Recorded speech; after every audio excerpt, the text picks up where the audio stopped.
ফলের গাছ রোপণ সূর্যসেন পার্কে। পশু পাখিরা এসে ফল খাবে, তাই শিলিগুড়ি সূর্যসেন পার্কে বেশ কিছু ফলের গাছ রোপণ করা হয়। নিঃস্বার্থ সেবা মঞ্চ এবং শিলিগুড়ি পুরসভার ব্যবস্থাপনায় শিলিগুড়ি সূর্যসেন পার্কে সোমবার 50টি ফলের গাছ রোপণ করা হয়।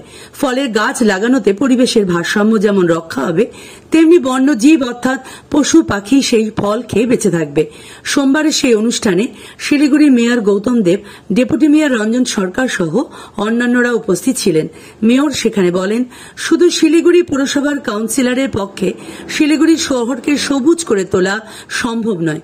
বিভিন্ন স্বেচ্ছাসেবী সংগঠন এবং সাধারণ মানুষ এগিয়ে এলেই শহরকে আরো সুন্দর এবং সবুজ করে তোলা সম্ভব।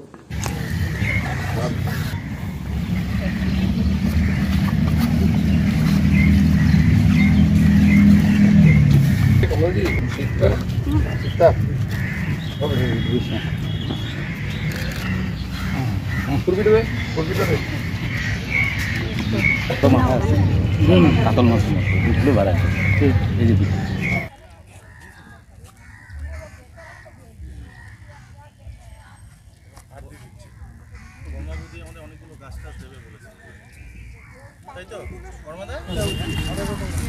সামনে নেই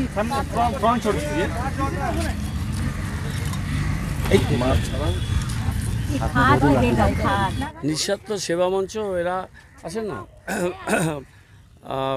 এখানকার ওনারা ভালো কাজ করছেন, সোশ্যাল সার্ভিস করছেন, ওরা এনভায়রনমেন্টের পক্ষে কাজ করছেন এবং এখানে গাছগুলো ওনারাই দিয়েছেন এবং ওনাদের উদ্যোগে আমরাও এসেছি, গাছগুলো লাগাচ্ছি। পার্কটাকে আরও সুন্দর, সবুজ এবং আরও দৃষ্টিনন্দন, আকর্ষণীয় করে তোলার কাজ চলছে। ওয়েদারটা খুব খারাপ আছে, কিন্তু তার মধ্যেও আমরা লাগালাম। আশা করি 2-4 দিনে বৃষ্টি আসবে এবং সবাই মিলে আমাদের শহরকে সুন্দর করে গড়ে তুলতে হবে।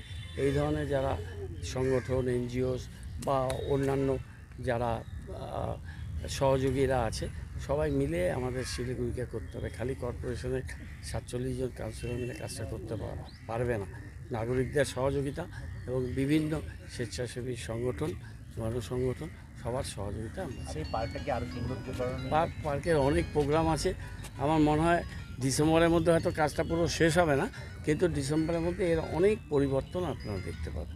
পুজোর মধ্যে টার্গেট রেখেছি যে 30শে সেপ্টেম্বরের মধ্যে বেশ কিছু পরিবর্তন হবে, ডিসেম্বরের মধ্যে অনেকটাই পরিবর্তন হবে এবং নেক্সট 25শে মার্চের মধ্যে পয়লা বৈশাখের আগে পুরো কাজ কমপ্লিট হবে।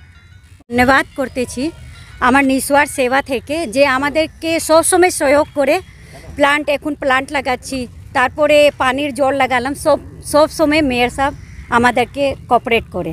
তো ওনাকে অনেক নিঃস্বার্থ সেবা থেকে ধন্যবাদ।